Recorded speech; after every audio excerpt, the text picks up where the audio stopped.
now completely discombobulated. They're not stapled to, well, the one wasn't stapled anyhow. The one was. Unless I was going to staple the original one, so should I go back to staple? no, I don't have, look, you can't even read this. Is that what I gave you? I think so, yes. I give you back the original. Do you have the copies? I gave them to her. Okay. I need your name and position, sir. I need your name and position, sir. No one is going to give you any information. Ma'am, are you stating that you are not obligated to provide me with your identity and status? You know my name. Your employees or your co-workers are not obligated to provide me with their identity, status, and company position, ma'am? Ma'am? Yes? Did you not just hear me? I didn't hear you. I'm sorry. I was trying to get the paperwork together. Okay. Can you wait a moment until I'm finished? No, I'm going to review myself. I'm here on the time, ma'am.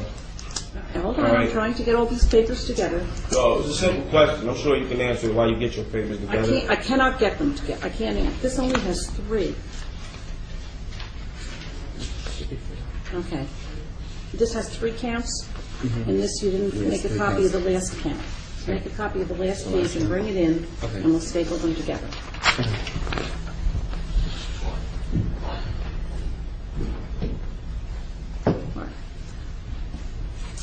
All right, Noble Amir KCL. You complained about discovery. I think I've addressed that. I'm giving you the copies of the indictments, and you said you've never been interviewed.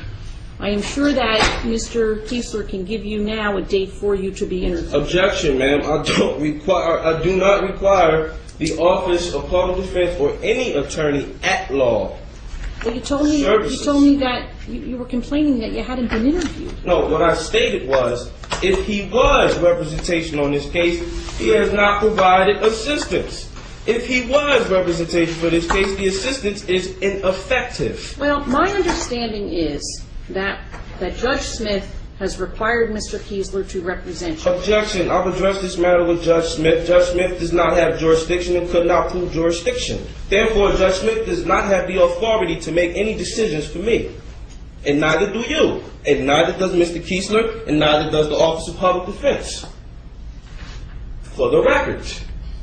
Now, as I stated, you just told me that you did not hear my question. My question was, I need the information for the people here who are attempting to force business on me. I want his name and position, I want her name and position, and I want his name and position, and I want your nationality. Not to point at me, and I am now going to ask you not to point at anyone else in the courtroom. It is very impolite.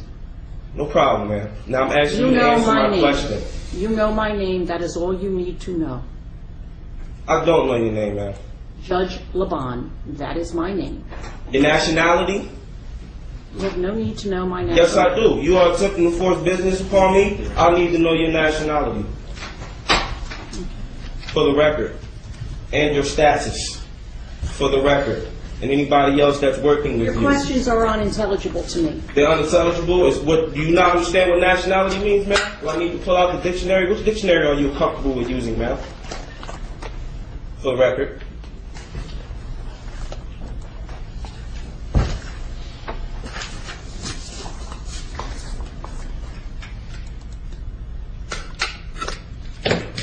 All right. The record should reflect that I am going to give to Noble Amir KCL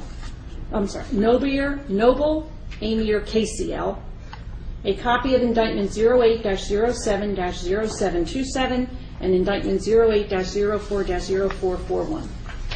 Objection, ma'am. Could you state for the record who those indictments are addressed to?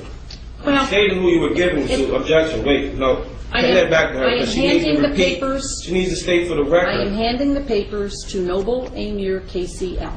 I need to know who's on it, ma'am. It doesn't matter who's on it. Yes, I'm it giving does. you copies of papers. I need to know who's addressed to. Read it. If it's not addressed to me, Read it. you've not read my notarized affidavits. Read it. You've not read my notarized affidavits. Well, this is what I'm going to do. I'm going to give this matter another date.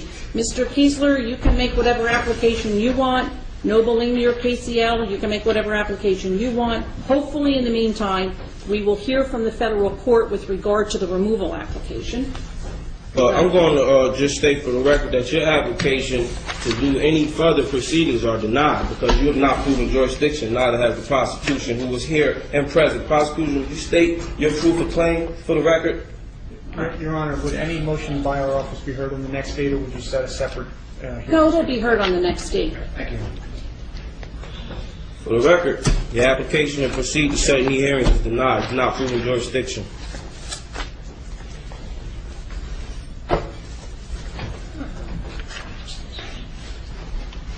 April 6th. Denied. Thank you, Your Honor. May I be excused, Judge? This is the only notice that I will give Noble Amir KCL at the April 6th date. I don't know if anyone sends out, I don't know if Mr. Kiesler's office sends out letters reminding people, but I don't. We simply expect that you will be here on April 6th. And For the please, record- let me just say this. If you want this court to rule with regard to jurisdiction, it is very simple to bring the issue before me. All you need to do is file the appropriate application, a notice of motion. Objection, ma'am. You can file all these other papers, and it's just never going to happen, sir. Objection, ma'am. That's not my problem that you're not upholding the law, ma'am. That's not my problem. That's your problem, ma'am. Because whether regardless you people understand or not, you've all fired yourselves. So there is no room to set another hearing because you failed to prove jurisdiction in every hearing that we've had. Judge Smith has failed to prove jurisdiction. You failed to prove jurisdiction. Prosecutor Luciano's failed to prove jurisdiction. You people fired yourselves. I'm letting you know that right now you violated your